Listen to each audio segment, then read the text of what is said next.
these graduates and matching them with internships and that sort of opportunity? Thank you, Thamsanqa, for having us. We appreciate this opportunity. The challenge is not pretty much finding graduates, but the biggest challenge is to find the host employers. Because we've got graduates readily available, but host employers who have the appropriate temperament, the appropriate skills transfer approaches and models are very difficult to find. And that is what we're working to get so that we can then match the host to the graduates that are available. And how many graduates are you currently dealing with? In our database, it's sitting around just over 15,000 of these graduates from universities and senior colleges. So you have about 11,000 from colleges and 4 from universities. Do you have specific focus areas in terms of the intake of graduates, or are you across vocations? It is across different disciplines. You look at engineering, you're looking at finance, accounting, you're looking at marketing, sales. So it is across different disciplines indeed. What then makes it so difficult for you to be able to link each graduate with a company or an employer who would have some sort of opportunity there? It's the funding, number one. There's a need for funding to be available. And thanks to companies like your food sector, the sector, the fiber processing and manufacturing sector, construction sector, services sector, who have come about to assist us to fund stipends for these young people so that companies, when they come aboard, they focus on skills transfer. We see, especially on social media, a lot of images of graduates who are waiting at traffic lights with signs saying, "If this is my name is Thamsanqa, I studied whatever at such and such a university, this is my number, please assist." Are you able to help those sort of people, or do graduates then have to come to you and say, "This is my story, can you link me to an opportunity"? The South African Council for Graduates actually, as we presented in the Presidential Job Summit in October to President Ramaphosa, we said we cannot be so evasive about graduate employment because graduates should be part of the solution, not part of the problem. So we saluted those young people who go onto street lights, carrying placards to say, "See me, I'm a graduate, I need employment." We want them to come to us, but we've got to be able to deal with this right from a national point of view. We urge all universities and all teacher colleges to submit their databases of graduates and students that are finishing so that we can then have a planned process, a planned approach to say these are the number of graduates so that employers then will know how many young people they will be able to absorb and then they can plan. If it's not planned, we're not going to be able to work. So we want universities to work with us so that we can have a pipeline and a value chain that will be able to meet the demand. You also have quite a focus on graduates in TVET colleges, which is very important given that the message from government at the moment is that we must build more artisan skills and that sort of thing. But in terms of the placement or that link with companies, are you finding that there's a different treatment between university graduates and those from TVETs, or are the struggles much the same? The struggles are pretty much the same, but you will have to work much harder for TVET colleges simply because you're looking at young people, some of them who are just on an equivalent of grade 12 or matric. So companies like, public companies like Transnet, Department of Public Works, but also you get private companies like Lafarge, PAPCO, who are saying, "Saga, we want to take more of your graduates also from TVET colleges because we want to build a pipeline." An average artisan in South Africa is around 56. So you've got to have people that are readily available who then be brought into the company and the ropes, how the technical aspects of the company works and functions. Once taken into the various companies, do you stay with the particular graduates to just monitor their progress and see how they go, or are you basically just focused on getting them a foot in the door and then leaving them to fly? Definitely we don't leave it at that because it's important for us to see how the graduates, for example, I came here with Thamsanqa Maqubela, who was a graduate and intern 3 years ago. Today she's a general manager and Council for Graduates. So we stay with them because we want them to also continue to work with us to help us to find more options so that we can assist more graduates. So we don't need them. You participated in President Ramaphosa's Job Summit a few months ago. Do you find that events or occasions such as the Job Summit are effective on the ground, or are they still more of a talk shop? I think the important is that companies begin to make their commitments, and we follow through on those commitments. We will make it a point that companies those make commitments, we follow up, and then we ask them to show us their budgets, how much they have available, and then what number of interns are they able to take. So indeed they do work, not only from the point of view of following up, but also from attracting purposes, so we can grow the pool of foster employers that we want to work with. We want as many companies as possible to come and work with us, so that we can be able to share that we have from the seekers and make sure that we take as many graduates, so not only graduates for employment, but graduates for entrepreneurship, that they can form their own co-ops and be able to run viable institutions. Just on companies, lastly, those who are listening to this conversation between you and I and would like to link up with you, how do they do that?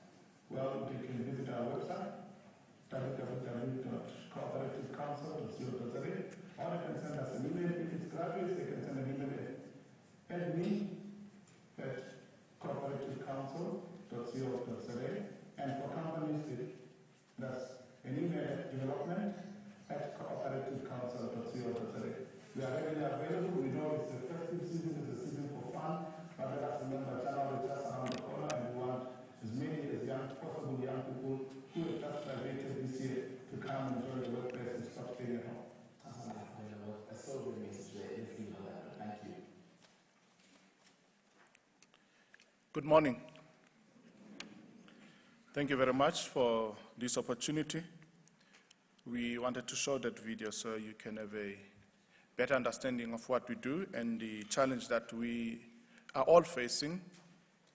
Youth unemployment is not just a problem for the South African Council for Graduates, but it's all our problem. Do we all agree? Thank you. I'd like to see by show of hand how many employers are here today. Bev, please help me. Thank you very much. I think there's about 200 or 300 employers in here today. So the good news I have for you is that I'll give you each 3 graduates. You host them for 12 months. If you like, you can do 24, but I'll pay for 12 months for their stipend. How's that for you?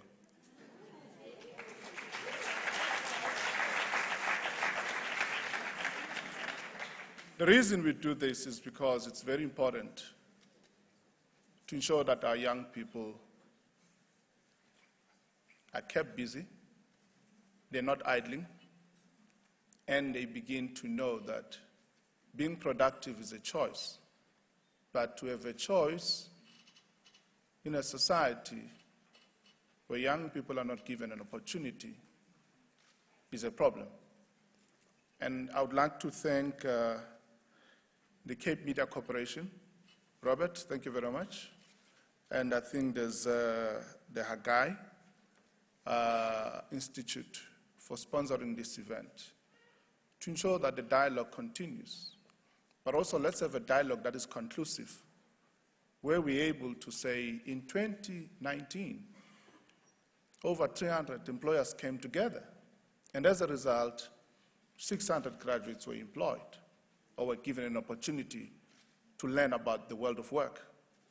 You and I know, when I started working 25 years ago, if it had not been for an angel who took me over under his wing, I wouldn't be here today. So the same is true with you. Someone gave you an opportunity. Someone gave you a chance. Let's extend that to our young people. So let me not waste your time. Okay, technology, are you with me? There you go. No, not you. We're done with you. Madiba echoed these words. Your playing small does not serve the world. Truly, you're playing small. Take that risk. Get those graduates. If we pay for 3, dare us and say you'll pay for the 3 yourself. Or if we pay for 3 for their stipend, you'll become a good corporate citizen and do like what Lafarge is doing, what Patco is doing, what Transnet is doing, and top up the stipend. That's our challenge. That is your challenge. It is a very good challenge because I'm not coming to you empty-handed. So I'm saying if we play small, South Africa would not get rid of the crime rate that is so high. If we play small, we're going to continue complaining and whining about things that we have the power to change. So who are you not to be great? Just as I was 25 years ago, these young people also have a seed of greatness. Just as you were 40, 50 odd years ago, that seed of greatness needs to be cultivated and harnessed. And we are doing that at the South African Council for Graduates. I would like to move to the next slide. Please work with me.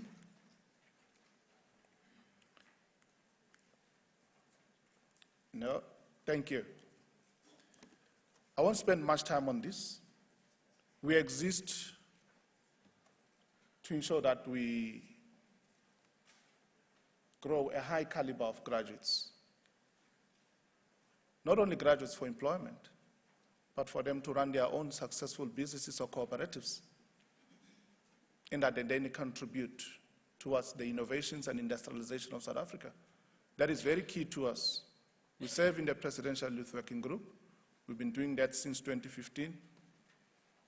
And we want to continue influencing government and talking truth to power. We're not only talking it to government, we're talking it to the boardrooms in the private sector.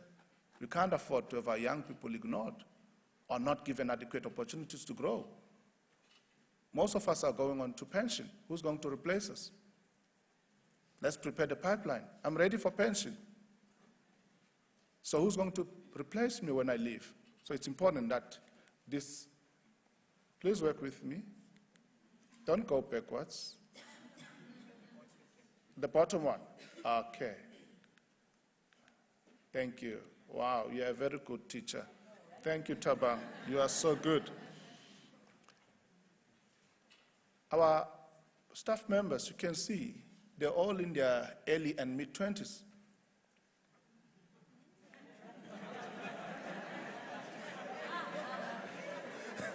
Of course, Tabang.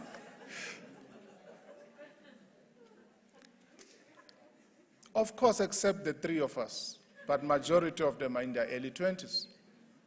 We keep them for a year, sometimes 2 years, and if they're really, really good, we keep them. Here's an example of the young lady I spoke about, Thembekile. 3 years ago, she was an intern who's lost both parents, but her work rate, you know, when given an opportunity, when mentored appropriately, today she's a GM. Yes.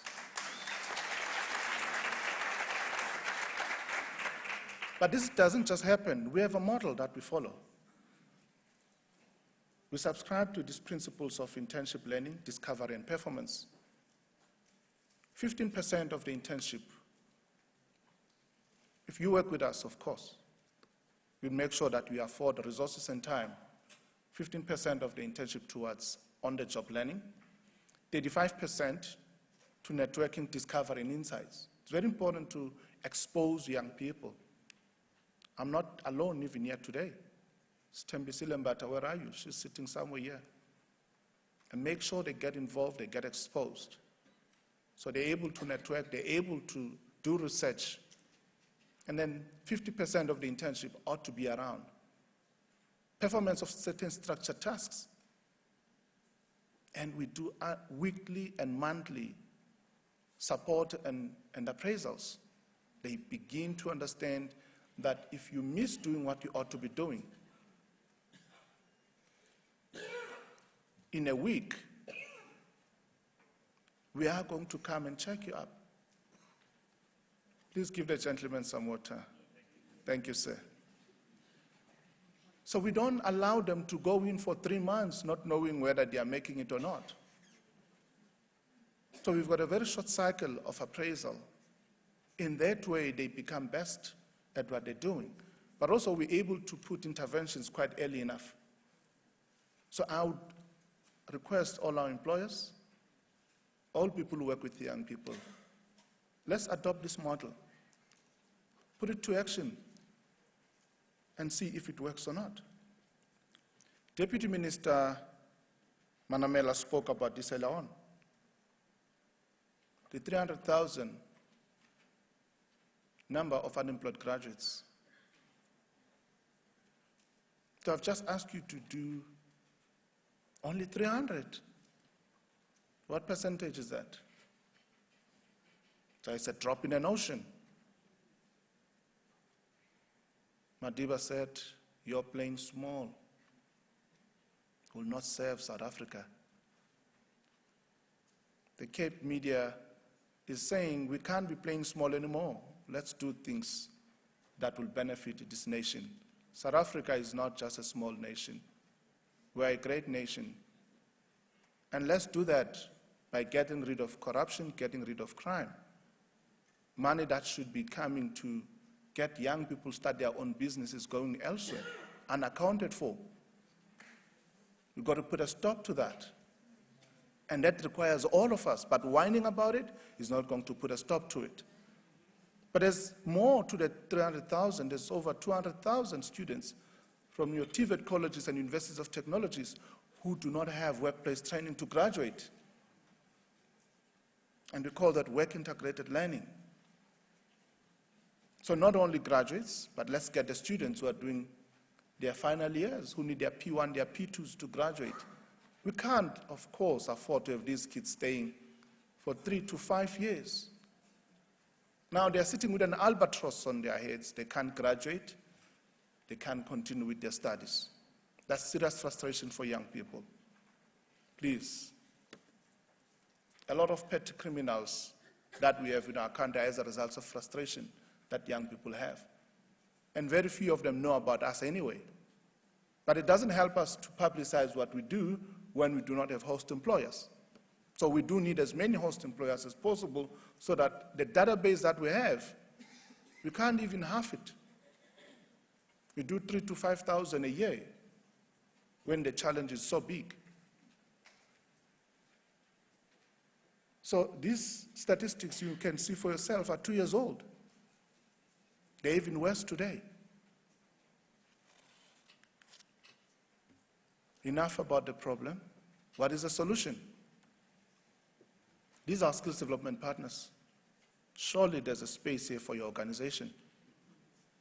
We can minimize, we can reduce these logos, can make sure you can see food bev, can see service sector, ETD, FPNM, construction sector, the chemical sector. But I want your company. We want to put it in there. So as much as you raise your hand when I said how many, I'd like you to join these organizations that we can grow the numbers. What will it take for us to do 10,000, 30,000 in a year? Make sure that all the different components, the YES program, and other programs that are run by other organizations succeed, but we all come together once a year and share the numbers, the best practices. That is why we have this here for you. Madam, I hear you. So if we take these numbers and we grow them, there's more money. We've just placed 40 in Lichtenberg through Lafarge. We put 40% of the funding and they put 60% of the funding. I'll be talking about entrepreneurial opportunities as well. This gives you then a snapshot of what it is that we're doing. These are the young people that we have placed. That's in Vuselela, Matlosana area in Northwest Province. So we're not just running a shop, little corner in Gauteng. We go across the length and breadth of South Africa. Below that, on the right, it's the Eastern Cape, Ndlambe municipality. Young people do not need to know us. They do not need to be connected to South African Council for Graduates. All they need to do, refer them to us. But don't refer just graduates that are unemployed, refer companies as well. Because we've got to be solution-oriented.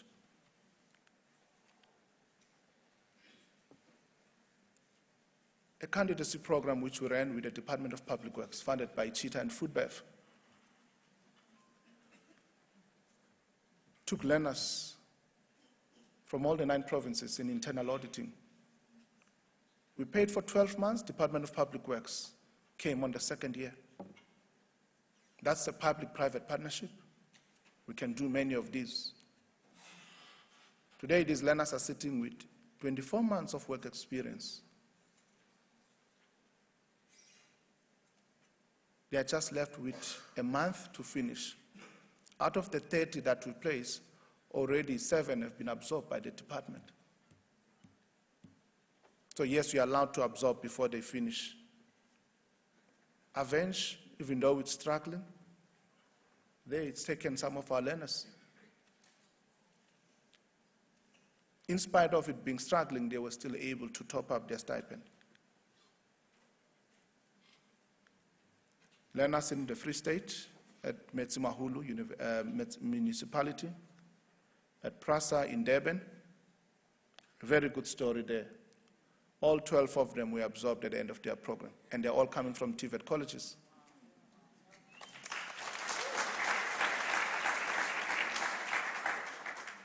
KwaZulu-Natal again, in the Mpangeni area, Richards Bay. Bottom left, that's Vembe in Venda in Tauyando. So we can represent your organization. We can give you the graduates that you want to interview. If you have, you can refer them back to us. You can make your own selection. Talk to us so we know how many you need. Our stipend ranges from 2.5 to 5,000 depending on the qualification. We are open for business. We want to help you create a sustainable pipeline. When you have interns in your organization, you have a good chance to get these young people to understand your corporate culture, your business values. And when it's time for you to replace some of your artisans, some of your esteemed employees who are about to go on pension just like me, it makes it easy.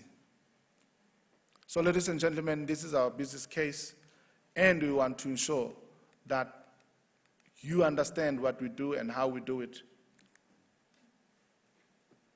Tomorrow I'll be back here talking about how we're cultivating an innovative spirit, how we're grooming an entrepreneurial culture through co-ops on campuses, and what we call the enterprise and supplier development. Thank you very much for giving me your ear.